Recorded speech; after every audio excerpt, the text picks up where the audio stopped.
Welcome in. This is the Champaign Room podcast. We are back. It is August 24th. Illinois football plays in 10 days, which is hard to believe. Summer flew by. Robby and I were just talking before hitting record about how summer has just flown by. A lot of busy stuff. But yes, Robby's back, and we're going to do some game-by-game football discussion of the 2026-2027 Illinois schedule. Robby, how's it going? It's been a minute. It's going well. It's been a minute. Yeah, just been enjoying the summer, but it feels like fall here in Chicago. It's about 70 degrees, amazing weather. It's not quite football weather, but we're getting there. Yeah, I took my dog for a walk this morning. It was like 52, and not in love with that because it's because in the Midwest, once it starts to get cold, it's going to stay cold. But it does make me happy thinking about football. So that's exciting. And fantasy football is coming. You play fantasy football?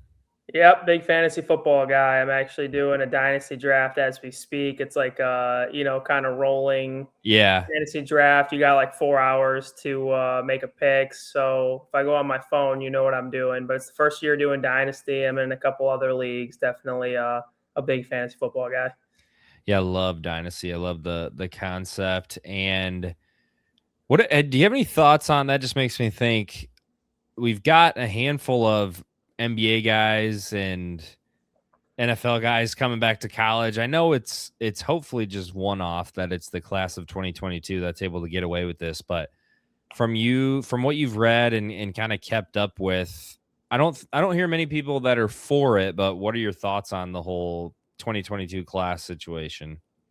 Yeah, it's really annoying, especially for Illinois basketball. Kylan Boswell, Ben Humrickhouse. Obviously, Kylan is on a two-way deal with the Hornets, so he's not going to come back. I mean, teams like Texas Tech just got like insanely better with these 5-year guys with Atwell and Williams coming back. I think they really just opened up a can of worms with the COVID fifth year. Then, other guys wanted to play 5 years. I just don't really get it. College is 4 years. Some people graduate in 3. It doesn't make any sense to make it 5 for 5. I think they kind of had to with all the lawsuits going on because of the COVID season. And it's just stupid that, on August, whatever, like school is starting already. Guys are not even assigned to a team yet. We've kind of just lost the point of being a student athlete. I know they make money and sports come first for many of these athletes. I'm not saying you got to be, studying all the time or care about your grades, but I think we've lost the point of college athletics. Guys are signing with teams in the middle of the year. I mean, they're not even taking classes. It's just stupid to do the whole 5 for 5 in the first place, in my opinion.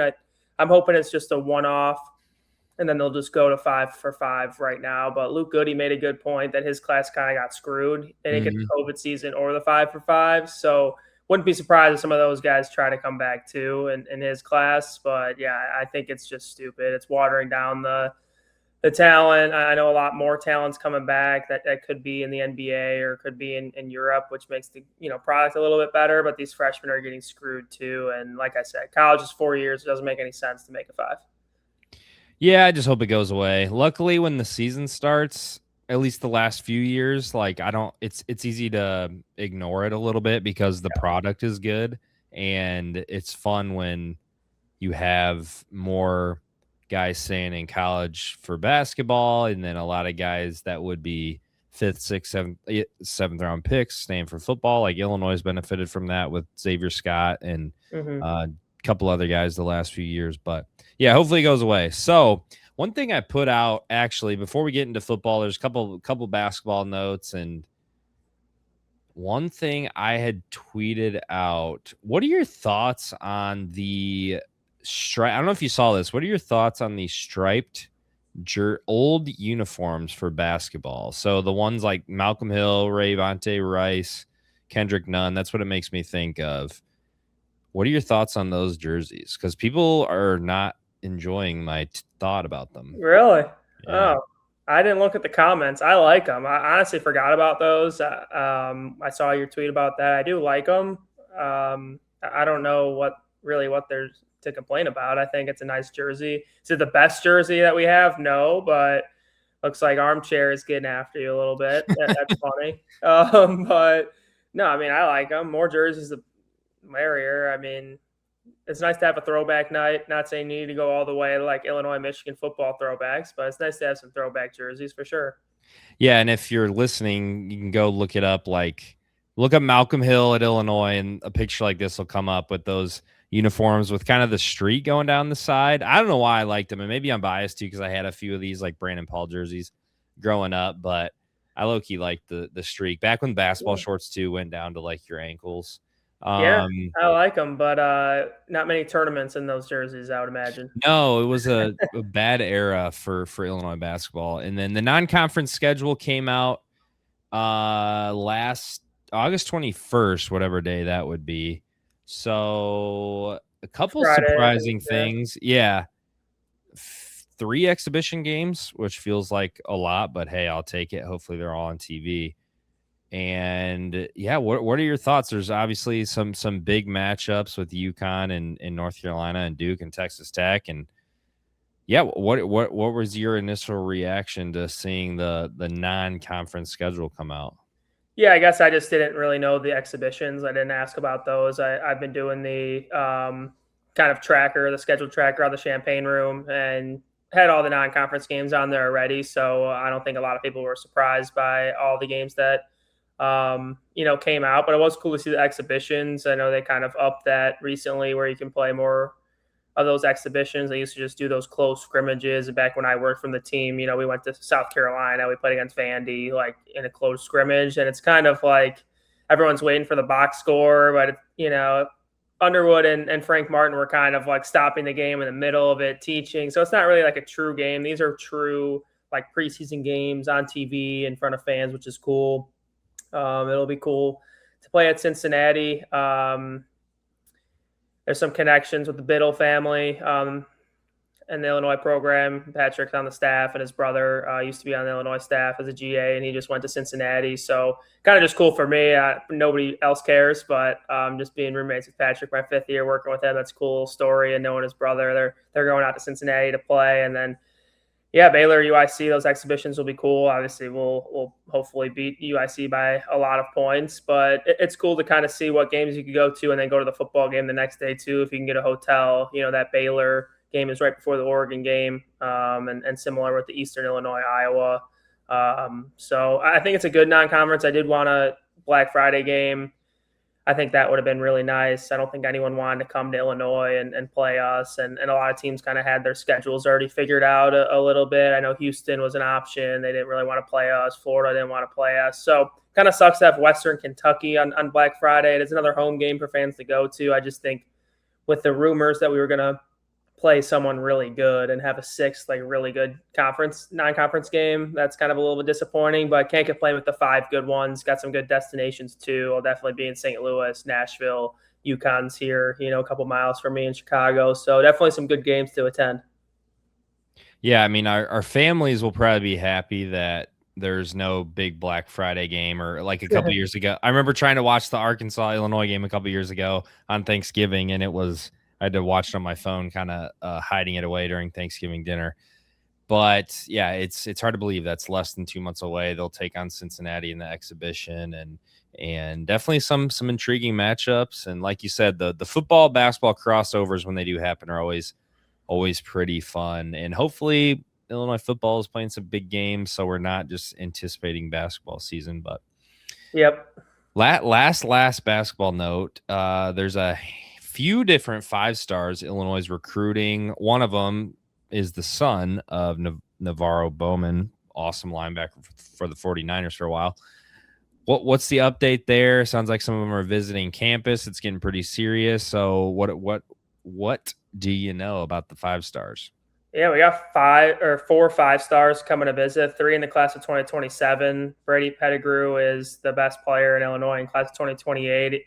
I think he is going to reclass to 2027, so he could be the next, freshman guard for Illinois next season. I think he is going to reclass, which is why he's doing visits now. But a lot of them come for, football games, tailgates. I remember when we used to have recruits, we would have a, team tailgate, have the recruit come, have a bunch of food and show them a good time and everything. So I think they'll really enjoy it. It's crazy. Football, success, people showing out for football does have an effect on these recruits that come for football games. They want to see a nice atmosphere and people having a good time. Of course, basketball first, but we do have 4 or 5 stars visiting. You mentioned Bowman Jr. I actually had an article on it. He would be the highest ranked recruit Illinois has ever gotten in the 247 era, more than Will Riley. I would have to check on this new one from New York, small forward that's visiting in September. I apologize. I don't know how to say his name. Mousa, I think, is how it's spelled, but he's a small forward. That's the newest one. I got to learn how to pronounce his name, but he's number 1 player in New York. Darius from Phoenix. Webbington is a center. I think if you're thinking about replacing guys on Illinois, Tommy and Z will be gone. Merck might even be gone. So, that would be a huge get for this team to get a 6'11", 5-star, number 15 player in the country. I think Underwood has really done a good job with the prep recruiting, and you got to think we're going to land at least one of these 4 guys. I know Pettigrew is an Illinois guy, and he's been a huge priority for the staff, but, getting him plus a big guy or any of these 5 stars would be amazing. So we'll see how it goes. Yeah, it's a great place to be in when you've got a handful of different 5-star options. It's not like we're just really going after one, and if you strike out, it sucks. And yeah, it's hard to believe that 2027, 2028 guys are starting to become the focal point of the future, because that just sounds so futuristic. But a lot of good vibes on the recruiting trail for Illinois basketball, it sounds like. So 10 days, in 10 days, Illinois takes on UAB at home to start the 2026-2027 football season. They're going to be one of those Thursday night games that kind of opens up the college football season, where there's not going to be a ton of games on. So a lot of eyes will be on you. You're like a 28.5 point favorite. I want to say UAB, first season of Alex Mortenson's tenure. They were 4-8 last year, and a lot of new guys.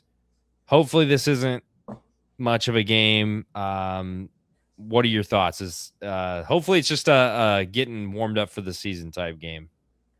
Yeah, UAB stinks. I saw their over-unders like 3.5 or 2.5 or something, which is really bad. I'm in a survivor league in college, so I'm nice. all over the over-unders, just trying to project the whole season. I'm not picking Illinois on Thursday, but I do. It's crazy, first of all, that it's 10 days away. September's already here, and there's some games this weekend too in week 0, like TCU, North Carolina, and some other good ones. But yeah, it's nice to do that Thursday night opening game, I think. I don't want to wait till Saturday. It's nice to have a nice 8 p.m. game on BTN. I know Saturdays are busy in the summer and leading up to the fall. So just being able to have no plans, watch the game, should cruise to a nice victory. I'll definitely have Illinois being 1-0, and kind of UAB and Southern Illinois are similar, where they're must-win games, bye games. Definitely can't lose those ones. So that's 8 p.m. Central Time against UAB, but past bedtime. Yeah, it's gonna be late my time, and that probably. So there's Colorado, Georgia Tech, but Thursday too. Yeah, there's not many other sexy games, honestly. So you could have a decent amount of college football crazies tuning into Big Ten Network late. That's a late one. And for those of you going to the game, you're probably going to be there until about midnight. So hopefully taking Friday off. Hopefully a nice opening game. I think that's a nice one to open up with. Obviously, tougher games, the better, but you need a nice tune-up game. And I know last couple of years we've taken care of business. I think it'll be a pretty nice crowd on night one. Should be a beautiful night. Yeah, that's one of the best parts about Brett Bielema is that the game day atmosphere since he's been here has been so much better. Duke is actually going to be an interesting test. I know you're probably going to be favored, and a lot of people are down on Duke this year, but the game last year was closer than I think the score indicated. They had so many turnovers, and Mensa just really fell apart.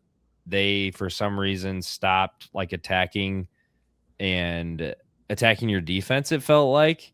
But obviously they're a lot different. And the quarterback battle, from what I was reading, is not totally decided. So they still have a lot of new pieces and new things to figure out. I know they have a stud running back, Nate Shepard, who was a stud last year. And what I remember from talking to the Duke basketball report journalist who I had on with the Champaign room, who also covers football for the Duke basketball report, he was saying that they're going to rely heavily on the running game. So it might be a good test for Illinois' defensive line right away to sort of figure out, okay, are we actually going to give up a ton of yards rushing? Are we able to still run the 3-3-5 and load up and stop a decent rushing attack? So yeah, again, Duke's supposed to be down. Won the ACC last year, a lot different team, with Manny Diaz out there in Durham. But what are you thinking about Illinois Duke? Illinois gets them at home this year, September 12th. Yeah, speaking of great games to go to, that'll be a good one. Should be a nice day. 2:30 on FS1. Should be a lot of eyes. I'll definitely be watching at a bar here in Chicago. And yeah, they won the ACC, but what were they, like 8-4 when they won the ACC? I mean, they weren't great, even though they won the ACC. ACC is just kind of always down nowadays in football. Just the Big Ten, SEC, and Big 12 kind of taking over. But it is a high major, Power Four, whatever you want to call it, opponent. And I know they had a lot of turnover, but they're going to want revenge from last year, and they're going to come ready to play. You mentioned the run game. It'll be a huge test for the D-line. I think our secondary will be nasty, but, the D-line's going to have to come ready to play right away in that game. Obviously, get the tune-up with UAB, but, yeah, we should be favored, and we'll see how Duke ends up being. But it's a nice non-conference game. You talk about, like, the next couple of years when you have Mizzou, that's going to be a lot tougher than this Duke team. So, I like Illinois to get the dub there. I think a 2-0 start is expected. I would be disappointed if they did lose to this Duke team. Yeah, so we'll take. Sounds like we both got Illinois. Got Illinois 2-0. SIU September 19th, and doing a little bit of digging. So SIU has an FCS All-American, DJ Williams, who apparently was a pretty good football player these last couple of years for SIU. And again, you're going to be massive favorites, but you don't want to get yourself into a close game and then have to show a lot of things going into Ohio State. Now, the Ohio State game, we'll get to that, is a different beast of its own, but hopefully you can put SIU away and easily step into 3-0 before you travel to Ohio State. But yeah, it sounds like people are somewhat higher on SIU than in past years. Yeah, they're actually decent for the FCS, ranks, I think. I think they're pretty solid, but, you're going to be 30-point favorites, if not more. Actually, definitely more, I think, if you're 28.5 against UAB. But, yeah, you talk about, like, trap games. I wouldn't really consider this one with Ohio State next. SIU cannot match up with Illinois and the size and the strength and just the overall talent level of this Illinois team. It's nice to play an in-state squad, though. We play Eastern Illinois State. They have no chance against us, but it is nice to kind of play those in-state teams. A lot of people probably in the Champaign area maybe attended Southern Illinois or Eastern or Illinois State, whatever it is. So nice to kind of have that as a tune-up game before the big one coming up against Ohio State on the road. I definitely think you can chalk this one up as a W and hopefully starting 3-0. So yeah, 3-0. I think how you go 3-0 definitely matters, but if the defense looks solid and you're not needing to win on a last-second field goal in any of these games, I think you're in a pretty good place. Ohio State, I think I was talking about this with Evan the other day when I had him on. You're obviously not expecting to win. I think just keep it close. Like now, a lot of people are going to have Ohio State as projected to win the national championship. They return a ton of studs, a ton of dudes that are going to be playing on Sundays next year. Last year, the score was closer, I think, than it felt. You kind of got lucky that they had some short fields and then they were kind of just like wasting clock. Again, Ohio State was amazing last year and they're amazing pretty much every year. Just keep it close. I think if you lose like 28-10 and it's like Ohio, it's like 21-10 for a while and Ohio State scores late or something like that. Like I'll take that. There's really only been a handful of times in the Bielema era where you've just gotten absolutely your teeth kicked in and it's looked uncompetitive. So I think just avoid a completely demoralizing loss and I'll be okay with being 3-1 after the first 4 games. Yeah, I just think it's going to be a tough one to keep close. I think last year we obviously played at home. The score should have been more, but also we could have. I don't know. There was a couple of plays like that pass interference early in the game. I was at this game, but I'm trying to remember. I think we had a fourth down. A bad pick. We were first and goal, and then we got turnover on downs in the first half too. I think a lot of things went the wrong way in the first half, and anytime it was like a kind of 3rd and 7, I think this was the whole season though. I mean, with Illinois, but Ohio State's wide receivers, and obviously they have one of the best in the country, but they would just run a quick out route and get the first down. So it was a close game per se, but we definitely were never in a position to win that game. And I just think it's going to be worse than last year. I think Ohio State's better. I think we're a little worse and we're in Columbus. So yeah, keep it close within a couple touchdowns. I think is a success. You win. I mean, you shock the world and you're 4-0 and probably ranked very highly and have a shot at the college football playoff at that point. But I don't envision that happening. I think Ohio State rolls pretty easily in this one. So then you take on Purdue the next week at home. Purdue's win total, I think, is 3.5. So a lot of people think they're going to be worse than last year and maybe even one of the worst teams in all of Power 4. There's no way you can lose that game. I think the only thing that could happen is, well, one, the Purdue-Illinois game a lot of times is close no matter what records are, and they seem to just like play us tough a lot of times, even if we're the better team. And if you somehow, Bielema doesn't seem like the type of coach where this would happen, and we've seen it happen where after a loss, he puts things together. So I feel pretty good about the Purdue game. They have lost a ton of guys and a lot of, I think they still have the same quarterback from last year, Ryan Brown, I want to say, who is very turnover prone. And I don't see them lining up and running it on your throat like an Ohio State's going to be able to do. So yeah, definitely. I feel like Illinois got to be 4-1. If Illinois is not 4-1 after 5 games, I would say you definitely have to reset expectations. Yeah, Purdue is one of, if not the worst team in Power 4. I think they played Notre Dame the week before this, or a couple weeks before this. So they're about to get absolutely destroyed in that game. That's one of those games that you agreed to like 10 years ago, and they should just not play that game. Notre Dame should just play someone better. I mean, that could be such a cool rivalry because they're so close. Yeah, yeah. Well, they play Indiana instead. Yeah. Notre Dame, Indiana.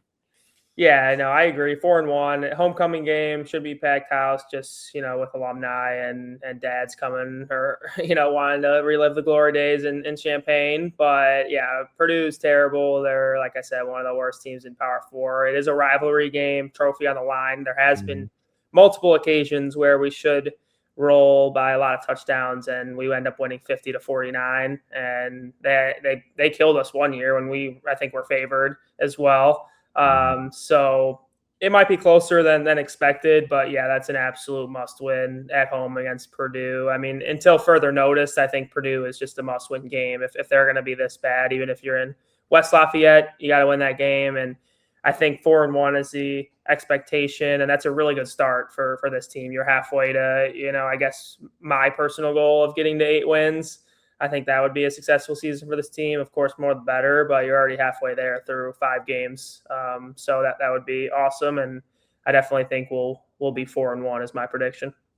I just wanted to say we're proud to partner with State Farm agent Brian Hansen, dedicated Illini fan. Just as we work to bring you coverage of Illinois athletics, Brian brings the same energy and commitment to serving his clients. If you're looking for a local professional who cares about the community and the orange and blue, visit brianismyguy.com today and see why so many Illini fans trust Brian Hansen and his team for their home, auto, business, and life insurance needs. This segment is also brought to you by Chiefs Naturals. Chief is proudly named after the University of Illinois mascot, and to keep him fueled, Chiefs Naturals created premium, all-natural treats with 0 mystery ingredients, perfect for your dog. They are officially launching this September.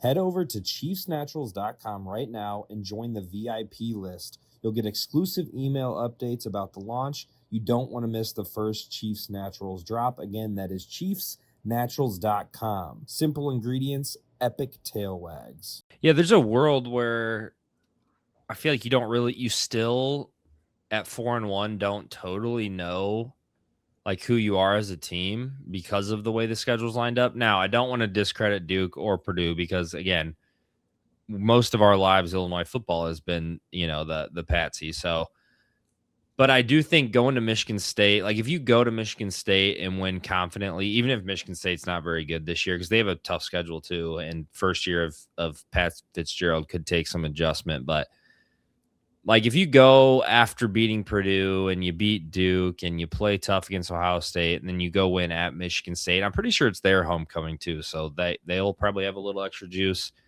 I think that's when you really find out who you are and like where you stack up against the rest of the Big Ten. And then I think that game will play a huge part of the rest of the season because you don't want to lose Michigan State. You're probably going to lose to Oregon. Then you got to go play at Maryland. So that could turn into a rough stretch if you lose at Michigan State. Yeah, there's a real possibility you're 5-1, and then you're playing the number 1 or number 2 team in the country at home at the end of October. So you talk about like big noon kickoff, game day. I would have to check the other games. I don't know about game day at that point, but would assume Fox would come similar to the Ohio State situation. And, we would be ranked, of course. If you do beat Michigan State, I think it's not an easy game, though. I know they're not expected to be good. Pat Fitzgerald kind of dominated Illinois at Northwestern for a while, and then he had Northwestern as a really good team. So I wouldn't say this is a gimme game. There's a couple toss-up games like Michigan State, Maryland, UCLA. Those can kind of go either way, but I do think Illinois will pull it out against Michigan State. I think Fitz needs a little bit more time to get that program going, and they've been bad for a few years in a row, which is crazy because they used to be amazing. When we were in high school and before then. So it's kind of crazy to see Michigan State this bad at football, but I do think Illinois will get a job done on the road. That'll be their first road win of the year, I believe, since we're going to likely lose at Ohio State. So yeah, 5-1 going into Oregon would be outstanding. You got a bye week in between two to kind of prepare for a couple weeks before then. So I think if Illinois can get to 5-1, they're in a really good spot, and I do expect that to happen. Yeah, we will both have them at 5-1 after a old school Big Ten Pat Fitzgerald Brett Bielema matchup. And yeah, like you said it perfectly. They've had, I just looked it up, 4 straight losing seasons. And I remember when we were in high school when they were in the 4-team playoff. They were in the 4-team playoff. Which is, and I mean, I grew up around here. Michigan State had some amazing years with D'Antonio. Oregon, similar to the Ohio State situation. So you don't have a ton of ranked teams on your schedule, but you got Ohio State and Oregon. You got the number 1, number 2 teams. A lot of people have Ohio State or Oregon winning the national title. I don't know if we need, I mean, Oregon's amazing. They absolutely embarrassed you out there a couple years ago. And that was a good Illinois team too. Mm-hmm. Like you just got behind and they kicked your teeth in and scored at will. That was another one of those games where the defense that was when I feel like Aaron Henry really started to lose things. It felt, I mean, there was a lot of situations where it felt like he was losing things, but that was not a good one.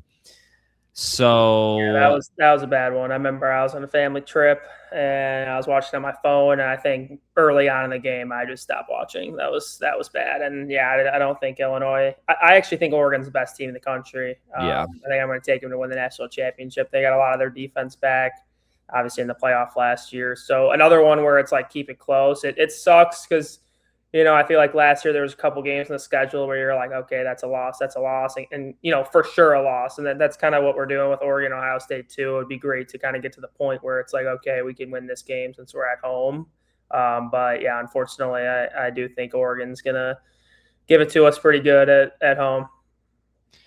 Yeah, I heard a fun fact about Oregon was that the last few years, I think it was, like the last 3 years or something, they're 37-0 against teams that didn't play in the national title, and they're 1-5 against teams that have played in the national like somehow they've played a lot of the seasons recently. They've played both the national champion and the runner-up, and they've lost like pretty much all those games, and they've just killed everybody else.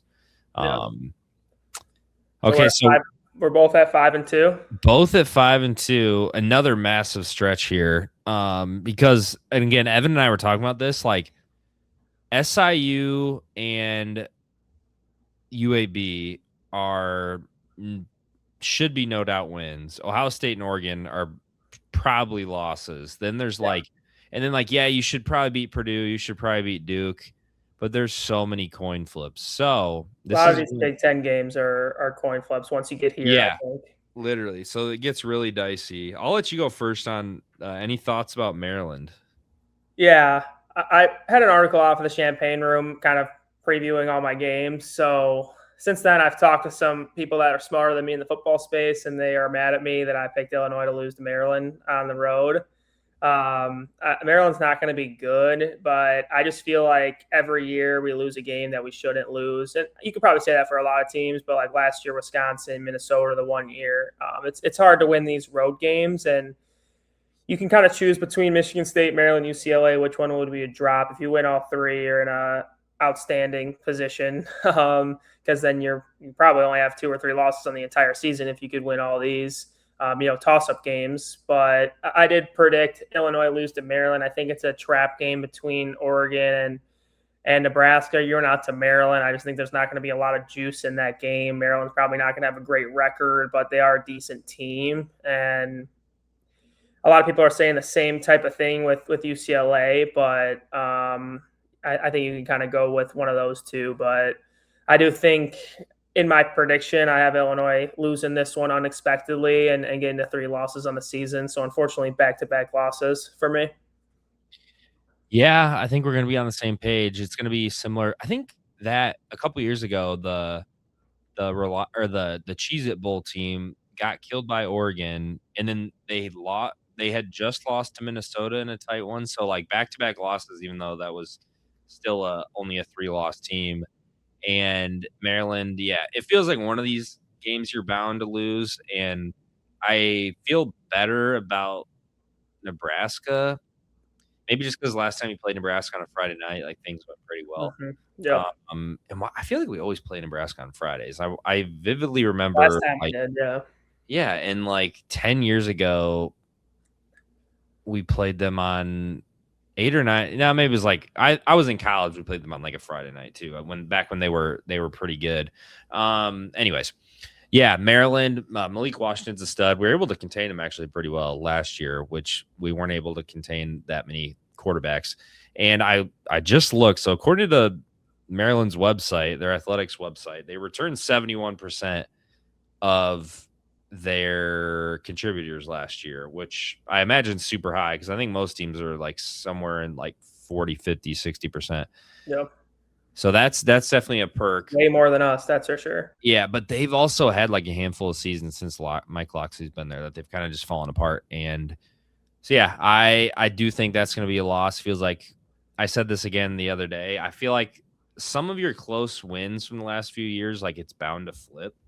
And kind of like the Kansas City Chiefs last year, it started to catch up with them, and they started losing a lot of games that normally they got lucky and won. So yeah, you're due to lose some of these games. So that we both have 4-3, 5-3, 5-3. I was hoping you went the other way, but we're both 5-3. We'll see. There's still a few toss-ups. So we got Nebraska at home Friday night, November 6th.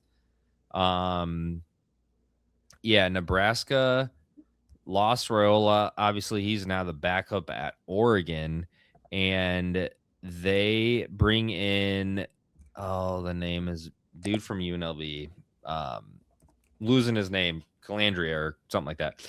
But good quarterback. I know a lot of teams wanted him, and Nebraska, it's just until I see differently, I don't know. I feel like they're just going to be Nebraska. Like they're going to be somewhere around like 500 and kind of underperform. I really hope that this isn't the game. Like let's win all of our home games as much as possible besides Oregon. I'm okay losing to Oregon, but let's win the rest of our home games and stand firm. Like these teams that are in your similar category, like in Nebraska, those are the teams like I really want to stay in front of, right? Like as NIL keeps changing and who knows where things are going to be in 5 years. Like these are teams you want to keep beating that are in your range and getting ahead of. So that'll put us at 6-3. We're going bowling, hopefully, after the Nebraska game. Yeah, to your point, it's like old Big Ten teams: Nebraska, Iowa, Wisconsin, Purdue. Tough to say Indiana now, but most of them, besides like Ohio State, Michigan, Penn State, now Indiana. These are type of teams that you can stay in front of and be better than. Like you mentioned before, in 2024, we played Nebraska on a Friday night in Lincoln, and we won in overtime, 31-24. That was when that team really took off, and you realize that team was legit. I think Nebraska was ranked at the time or close to. They had some hype that season. That was a great one, and I think the Friday night game is awesome. I do like when they play at least one. I'm definitely gonna go down to Champaign for this one, tailgate a little bit, have a good time on a Friday night in Champaign against an old Big Ten foe. I know they were a little bit newer, but I think it's a team you can beat. They haven't been that great recently. They definitely are overrated most years. And like you said, it's a team that you're pretty evenly matched with. It won't be a big spread. It'll definitely have to work for the win. But for my prediction, coming off back-to-back losses, I think it is more of a must-win game, similar to what I say in basketball. If you win all your home games, you're in a really good spot. You have a good home field advantage and everything. So Fox game on a Friday night, I like Illinois to pull it out after back-to-back losses and move to 6-3. So that'll be bowl eligible for the third straight season, I believe. That probably hasn't happened too much in our history. So that would be a big one as well. And I know there's bigger aspirations than 6 wins, but when I was in school, we went to 0 bowl games. So it's still nice to check that off the list. Yeah, Nebraska Friday night. It's definitely one. I think, yeah, get a good tailgate crowd and get a good feeling before you got to go out west. So I just looked it up. The last time Illinois played UCLA was the Kraft Fight Hunger Bowl in 2011. So it's just crazy because I feel like USC and UCLA have been a part of the Big Ten now for a while, but I guess they really haven't. But you've played USC, you've played Oregon, you've played Washington. You just haven't played UCLA yet. So that'll be the first time playing them in 15 years.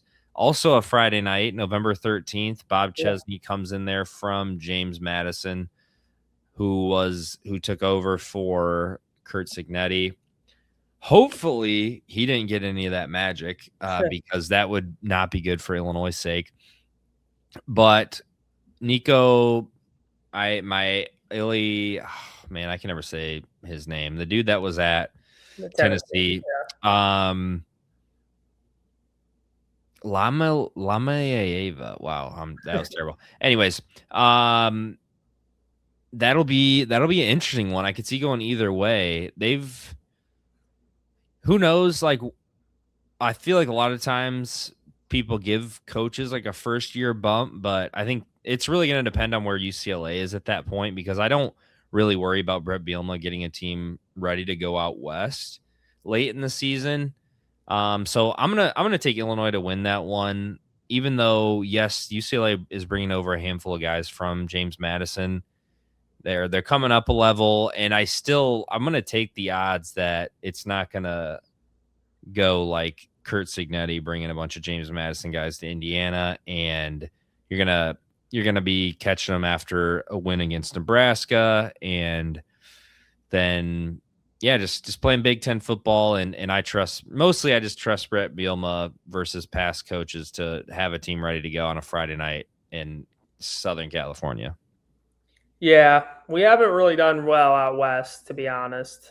Washington, we True. talked about the Oregon loss. I was out of that Washington game. It was a horrible game. But yeah, Chesney was good at James Madison. I think they lost just 6 games in 2 years. So definitely good, season, not out of this world. But James Madison usually has a good pipeline of both basketball and football coaches, good mid-major program to coach at. I think it'll be a really tough game. UCLA should be pretty solid. I think this one is as toss-up as it gets.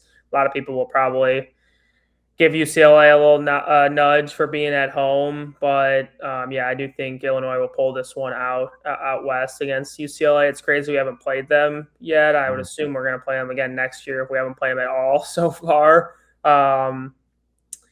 So yeah, I'll give Illinois the nod there. I think it is really a toss-up game, though. These are the type of games that really determine if you have a good or a great season.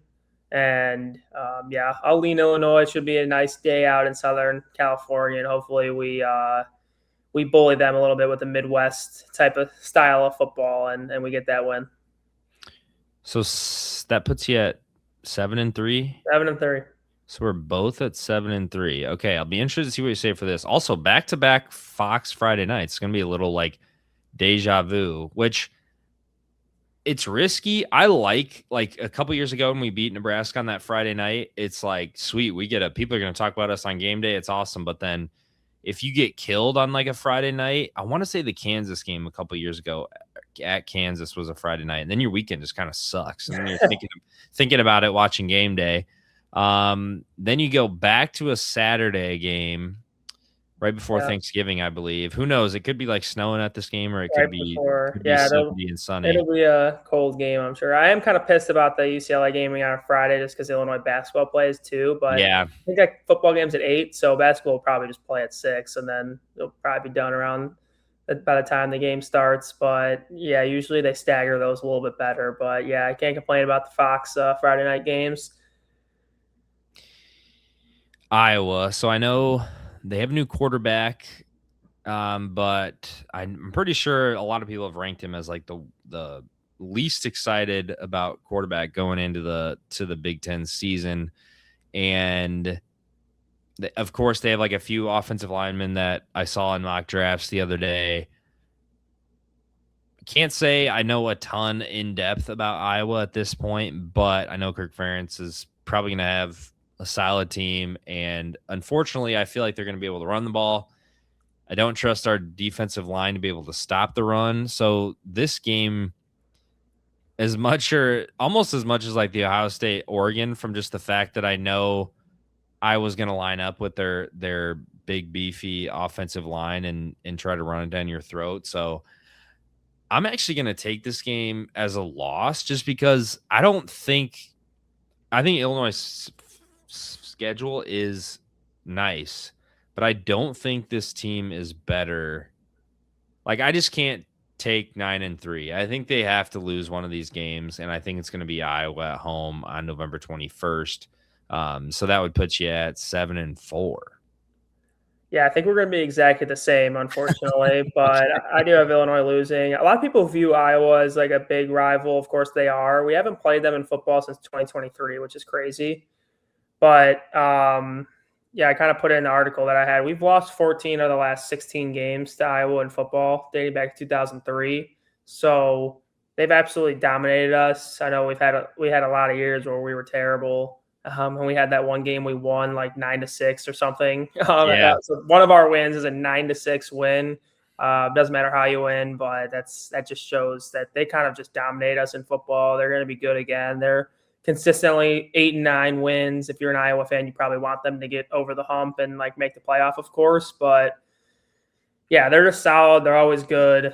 We haven't played them in a while, and they're coming to our place. I think that cold weather and just that kind of style of play and that cold weather, Champaign in November kind of favors them as well. They won't need to throw the ball as much. So I do like Iowa to win that game. I do think that Illinois can win. I would say Iowa's probably going to be a short favorite in that one. maybe like -3.5 or something, or even 2.5. So definitely another toss-up game, but I would lean Iowa in that one. And they'll go to 7-4. You're still sitting pretty to hopefully finish the season at 8-4 and make another good bowl game. Fun fact, Iowa is only returning about 33% of its total defensive snaps. So that's pretty un-Iowa-like. Hopefully that pays off. I don't have a worry about our offense. Like, I think Hauser sounds like he's awesome. Barry Lenny's proven it time and time again. So yeah, we both have Illinois losing to Iowa, puts us at 7-4, heading into the Northwestern game, where you will go take on Northwestern at their new fancy stadium after Thanksgiving.